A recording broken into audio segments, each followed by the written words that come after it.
દર્શક મિત્રો, એક ભારત ન્યૂઝ મીડિયામાં આપનું હાર્દિક સ્વાગત છે।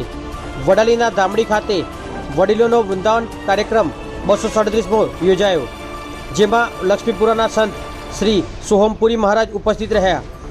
પાટીદાર રત્ન એવા શ્રી સ્વર્ગસ્થ જયંતિભાઈ પટેલ દ્વારા દોલતરામ આશ્રમ ધામડી ખાતે શરૂ કરાયેલા વડીલોના વૃંદાવન કાર્યક્રમ ધીમે ધીમે આગળ વધી વટવૃક્ષ સમાન સમરસતાના ભાવ સાથે સતત 237મો શનિવારનો કાર્યક્રમમાં 60 વર્ષ ઉપરના વડીલો, યુવા મિત્રો અને બહેનો કે જેઓ પોતાના જીવનના વાનપ્રસ્થા આશ્રમમાં પ્રવેશી ચૂકેલ છે, સત્સંગ દ્વારા દર અઠવાડિયે રિચાર્જ કરવા માટે ભક્તિભાવના ગુંડલા ગાવા અને સાંભળવા માટે ઉપસ્થિત રહે છે।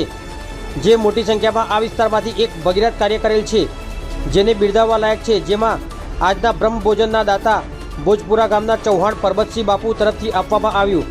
આ પ્રસંગે લક્ષ્મીપુરાના સંત શ્રી સોહમપુરી ઉપસ્થિત રહી મનુષ્યને સત્સંગના શું ફાયદા, શું લાભ વિશે સત્સંગમાં જવાથી અહંકારને લેવલમાં રાખવાનું શીખવવામાં આવ્યું।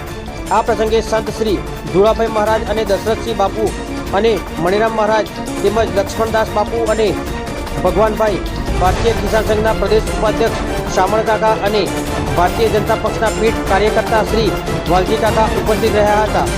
સાથે દિનેશભાઈ પટેલ, 4 તાલુકા મંત્રી શ્રી કચ્છ કડવા પાટીદાર સમાજ ઉપસ્થિત રહી સત્સંગ રસપાન કરાવ્યો હતો।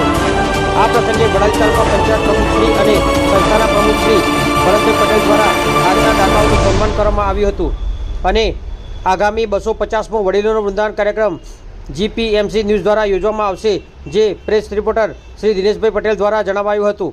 સમગ્ર કાર્યક્રમ બાદ સુંદર ભોજનની વ્યવસ્થા તમામ ભક્તો માટે કરવામાં આવી હતી। બ્યુરો રિપોર્ટ વિશાલ ચૌહાણ, સાબરકાંઠા।